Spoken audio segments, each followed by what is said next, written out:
Man, I'm so proud of my team, and it's a huge win for UNCG basketball. It's a huge win for UNCG as an institution.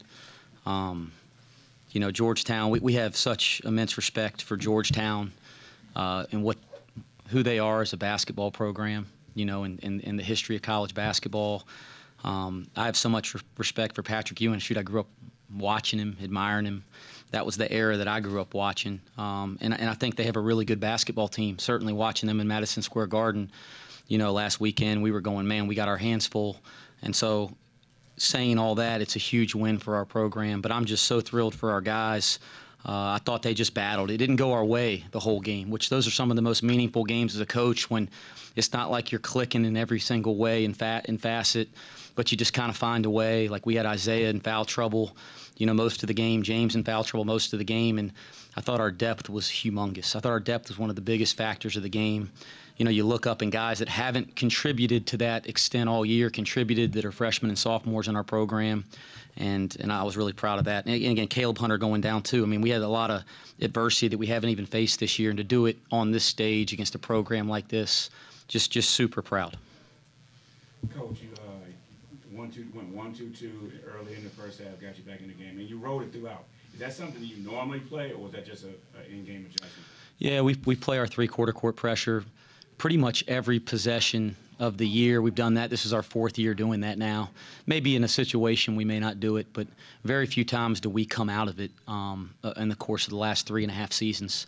So that's kind of who we are, and we knew they would attack it, and they had some success, but I did think over the course of the game it was able to have a little bit of a factor on the flow of the game for them offensively, and we were fortunate to get our hands on a couple balls that I think led to some open shots. Were you surprised at their efficiency of their trap, of their pressure in the second half? It was able to get them back in the game and get things going. You had like 3-4 straight turnovers. Surprised? No. Frustrated? Yes.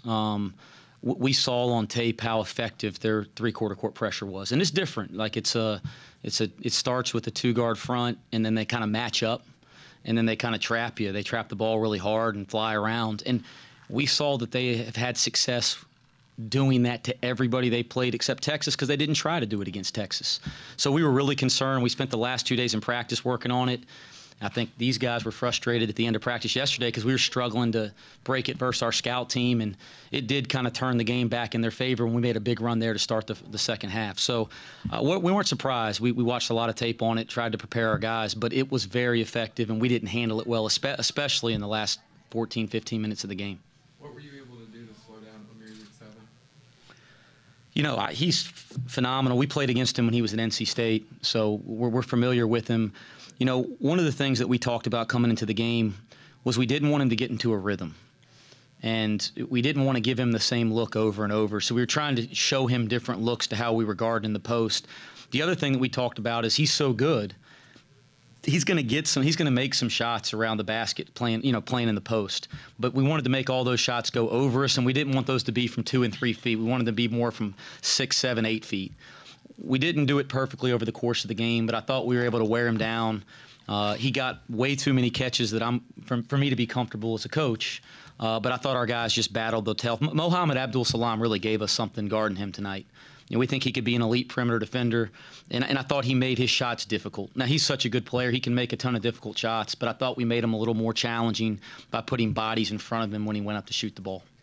For either of the players, it wasn't necessarily your guys leading scorers who kind of led the way tonight. When you saw that Isaiah and Caleb weren't really getting good looks, what's the mindset? Are you talking to coach on the sideline for direction, or what's going through your guys' heads? This is something that Coach Miller just kept reminding us each and every time out, just to stay together, and just keep running the offense and just executing and do your job. And everyone do your job, then we're going to just come out with some type of 8 shots. Yeah, I feel like everybody kind of stepped up tonight, and that's how we got the dub. Zero, what's it like facing that pressure when they're trying to force you to the sideline, it's hard doubling you, and they want you to throw that weak pass to the middle? It's relentless, but what's it like facing that?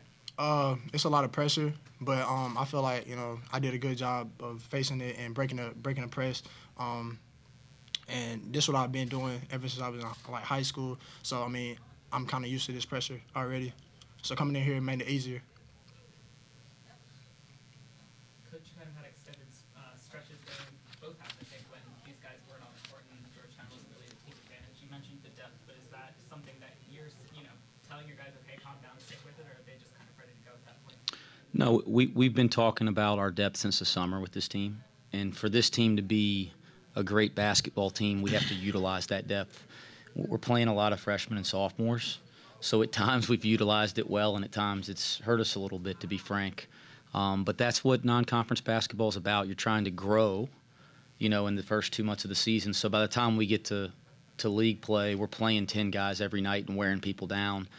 But saying that, I thought our depth was effective tonight. It hasn't been every night that we played this year so far, but it was effective tonight when you see, like Keyshaun, played such extended minutes in the second half. And quite frankly, I thought he stunk in the first half. I was challenging his butt and didn't think he was very good. And then he came out and was terrific in the second half, and then he hits 6 big-time free throws. I mean, freshman to come in there after not playing well and has a coach jumping on you. So, again, I think our youth is our youth being ready is what's going to make the depth of this team good. And I thought the youth tonight found a way. And that's a good sign for us moving forward because we do think we have to be a deep team to be effective. It seemed like you guys were communicating about as well as just about anybody that comes through here defensively. Is that kind of a bread and butter type thing? Man, don't tell our guys that because we think they don't communicate at all. No, the way we play defensively, the way we press, the way we pressure, we're going to be in lots of rotations and scrambles. So being able to rotate out of things is a big part of who we are on every single possession. And if you're going to rotate and scramble effectively in college basketball, you have to be an elite communication team. We stress it and work on it every single day. Our upperclassmen are pretty elite. James Dickey, beside me, maybe one of the best communicators that I've ever seen on a college basketball court. We're trying to get 10 guys, 11 guys, 12 guys to be that way, but it was effective at times tonight. Apparently pressure is a program foundation for you. How much time do you put into it? How much time do you focus on it? Not only during the season, but the off season in preparation. Every day. We play live basketball every day we practice. We play pressure defense every day we practice. I think if these guys, if you ask them honestly what we do in practice, we spend 60 to 80% of our time in practice working on our defense, but we spend unbelievable time working on our skill development too. So we're trying to develop their individual skills throughout the off season, before practice, after practice. But in practice, we're working on being an elite defensive team. All right, guys. Anybody else? All right. Thanks, Coach. Thanks, guys.